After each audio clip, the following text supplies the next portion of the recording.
5G network को लेकर विरोध की आवाज़ें उठ रही हैं, जिससे पर्यावरण का नुकसान न हो।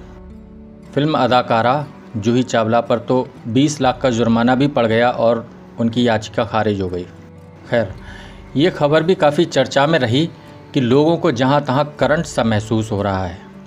इस पर यह बात भी सामने आई कि रेडियो एक्टिविटी बढ़ने से लोगों को ऐसा लग रहा है। हालांकि इसके अभी पुख्ता सबूत नहीं मिले हैं।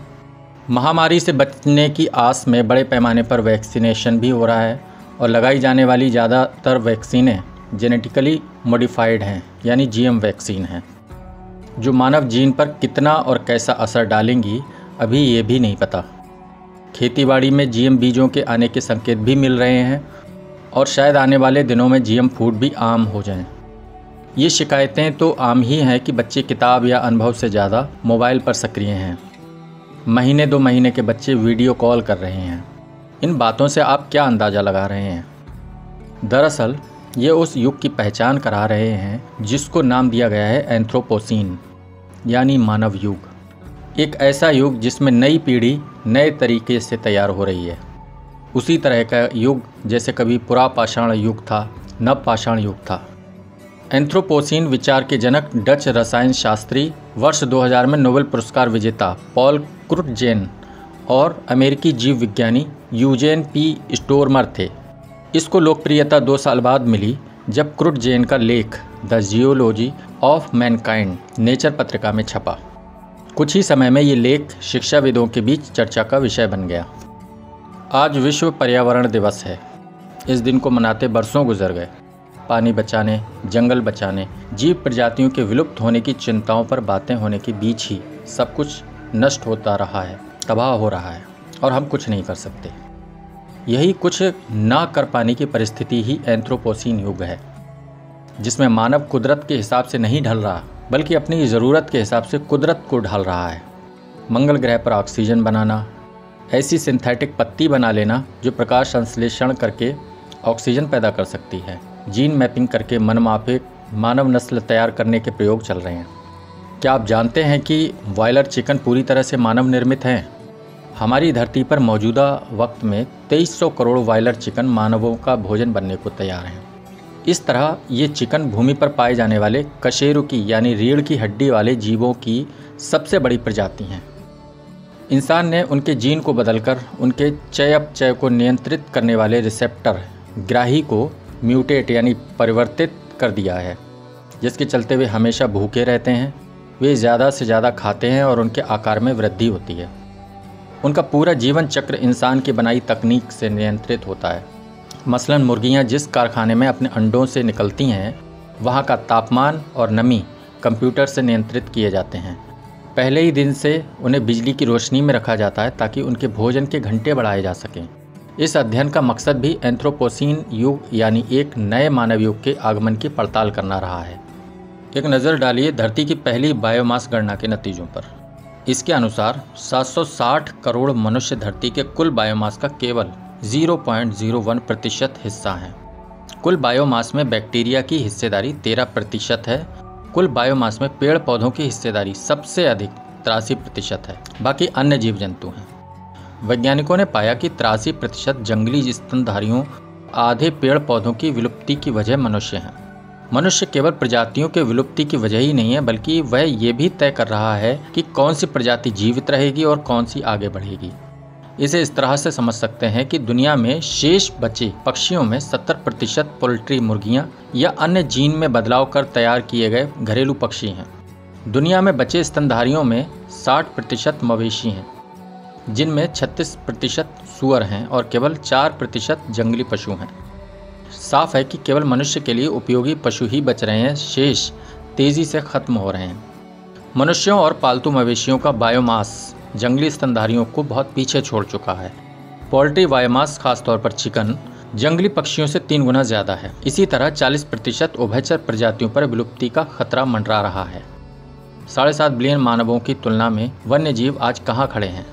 दुनिया भर में 12% स्तनधारियों, 12% पक्षियों, 31% सरीसृपों, 30% उभयचरों और 37% मछलियों पर विलुप्त होने का खतरा मंडरा रहा है।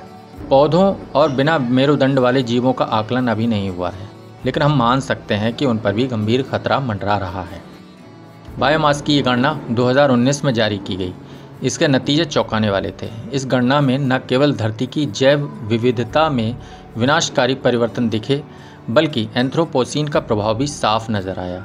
धरती पर मौजूद कुल 550 गीगाटन बायोमास यानी जैव भार की संरचना का पता लगाया गया। 550 गीगाटन धरती पर जीवन शुरू होने के बाद से अब तक का कुल बायोमास है। हार्वर्ड जीव विज्ञानी ईओ बिल्सन का अनुमान है कि प्रतिवर्ष 30,000 प्रजातियां यानी हर घंटे 3 प्रजातियां विलुप्त हो रही हैं। धरती की प्राकृतिक विलुप्ति दर प्रति 10 लाख प्रजातियां प्रतिवर्ष हैं। इससे अंदाज़ा लगाया जा सकता है कि संकट कितना गहरा है। वर्तमान विलुप्ति बाकी विलुप्तियों से अलग है क्योंकि इसके लिए एकमात्र प्रजाति जिम्मेदार है। जैसे जैसे मानव नई जगहों पर गए हैं, विलुप्ति की घटनाओं में बढ़ोतरी दर्ज की गई है। ऐसे में सवाल बनता है कि क्या हम विलुप्ति की दहलीज पर खड़ी प्रजातियों को बचा सकते हैं? क्या हम अपनी धरती के कायाकल्प के लिए विज्ञान पर भरोसा कर सकते हैं? आज विश्व पर्यावरण दिवस के मौके पर इस सच्चाई को स्वीकारने की ज़रूरत है कि हम मानवों के विकास की दिशा कुछ ऐसी तय हो चुकी है कि अब प्रकृति को बचाने से ज़्यादा प्रकृति के मनमाफिक निर्माण से बहुत कुछ तय होना है। नए युग में प्राकृतिक वातावरण का कोई मतलब नहीं रह जाता, क्योंकि इस धरती पर सजीव या निर्जीव ऐसा कुछ नहीं बचा है जिसके साथ मानवों ने छेड़छाड़ ना की हो। ड्यूक यूनिवर्सिटी में कानून के प्रोफेसर और after nature a politics for the anthropocene के लेखक जेरेडाया पर्डी के शब्दों में, सवाल ये नहीं है कि प्राकृतिक दुनिया को मानव घुसपैठ से कैसे बचाया जाए, सवाल यह है कि हम इस नई दुनिया को कैसा आकार देंगे, क्योंकि हम इसे परिवर्तित किए बिना नहीं रह सकते। वैज्ञानिकों ने आपसी सहमति से मई 2019 में इस युग को एंथ्रोपोसीन यानी मानव युग घोषित करने के पक्ष में मतदान किया था।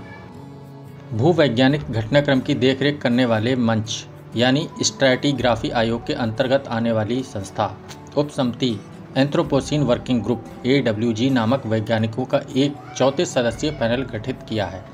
ये पैनल जल्द ही नए युग की शुरुआत की घोषणा का औपचारिक प्रस्ताव समिति के सामने रखने वाला है। होलोसीन यानी अभिनव युग नामक वर्तमान युग का अंत बस होने ही वाला है।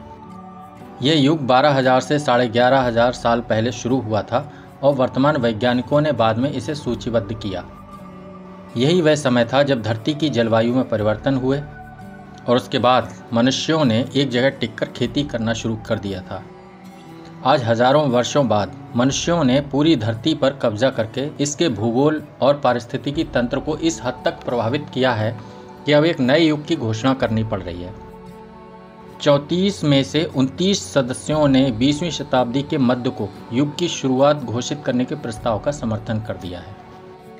इस कालखंड को लेकर हुई बहसों में वैज्ञानिकों ने कहा कि इस युग की शुरुआत औद्योगिक क्रांति सन 1760 के साथ शुरू हुई। उसी दौर में उपनिवेशवादी व्यवस्था मजबूत हुई।